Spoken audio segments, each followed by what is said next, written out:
Hey guys, na-invite na naman tayo ng launching ng bagong motor, race bike for 2024. And papakilala ko yung rider na sino sasakay dyan. Malalaman natin yung official sponsors and yung plano nila for 2024. Let's go around this event. Salamat sa pag-invite sa atin.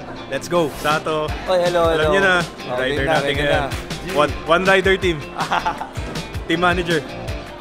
Bulungan sila. Hello bro! Yun! Ayos! Ayos! Ayos na ayos! Ayos ang kumpanya. Hello. Hey, what's up? DQTI. DQ. Hello. O, ganyan yung kakasal.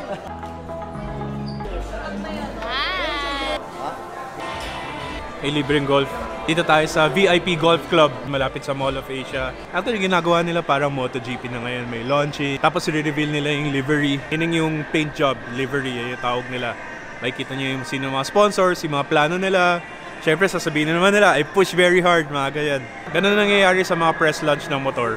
Ginagawa nilang professional. Totoo, ganun na nangyayari sa mga race team na yung professional. Sana maging ganun na rin sa local, hindi lang sa international. Saya ang racing ngayon 2024. Welcome to the much awaited unveiling of the newest team to represent the country in the FIM Asia Road Racing Championship.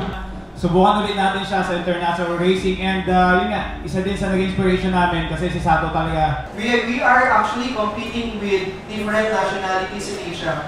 A special acknowledgement to TWMR, the Asia Road Racing Championships. Na-miss mo ba 2019 ARC? Oo, kumbaga gusto ko ulit subukan yung mga hindi ko nagawa noon, ngayon ko gagawin. Ali ito, yun ulit, Yamaha Sniper 150. Tapos ang setup niya, syempre, parts ng 4S1M. Sa mags natin gagamitin, ayan, G-Ren. Tapos yung tires natin na gagamitin, naka-lock tire tayo sa Dunlop, kaya ito yung official na tire na gagamitin natin sa ARC. Ayan, bali ang tuner natin ngayon, puro Indonesian eh. Yun ngayon ang napili na magbibuild ng engine natin. 4S1M, oh. Yun ang team nila. Oh. Naniniwala ako na mananalo tayo dito. Oo, kasi napanood namin nun, malakas motor mo nun, 2019. Ngayon, mas malakas to. Sana, umaasa ako na magiging okay ang lahat. So ito yung official poster nila. Official sponsors and official logo. Everything is here. So what happened today is they unveiled the bike. Official rider is Masato Fernando. Nag-iisa lang siya, one rider. Siyempre, budget, almost times 2 ka agad pag 2 riders. So trial muna, one rider.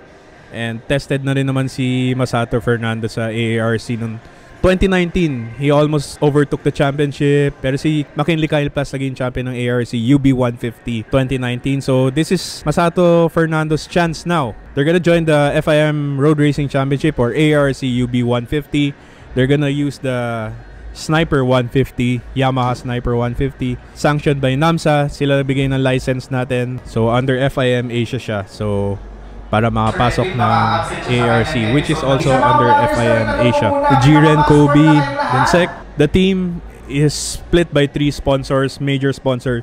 G-Ren and 4S1ME, isa lang yan, sila Boss Mark Tan. So G-Ren, yun yung tatak na super lightweight na mags, tested ko na yan. Kobe, bago yan, Kobe Motor Oil. Also, majority of the gastos kasama ng 4S1M. May sponsorship din yung SEC sa gears nila Masato and yung ibang mga papadala sila mga vloggers, yung SEC. Then yung Moonhey, yan, kila Mark Tan din yan sa family niya. So yan yung sharing, split siya between G-Ren, Kobe, and SEC. Kasi yung budget ng UB150 na team na 2 riders na sa 15 to 20 million. I think this one slightly above 10 million. That's my estimate. Siyempre, hindi nila re-reveal yung totoong gastos nila. Kasama yung mga flights, yung bike, mechanics, yung entry fee, license, yung mga crate, and everything. Then yung Sniper 150 nila, Malaysia na, dun ginawa, dun binuo. Tapos may mga Indonesian tayo, like si R59, si Ergus from 4S1M. Filipino, Malaysian, Indonesian gumagawa ng makina nila.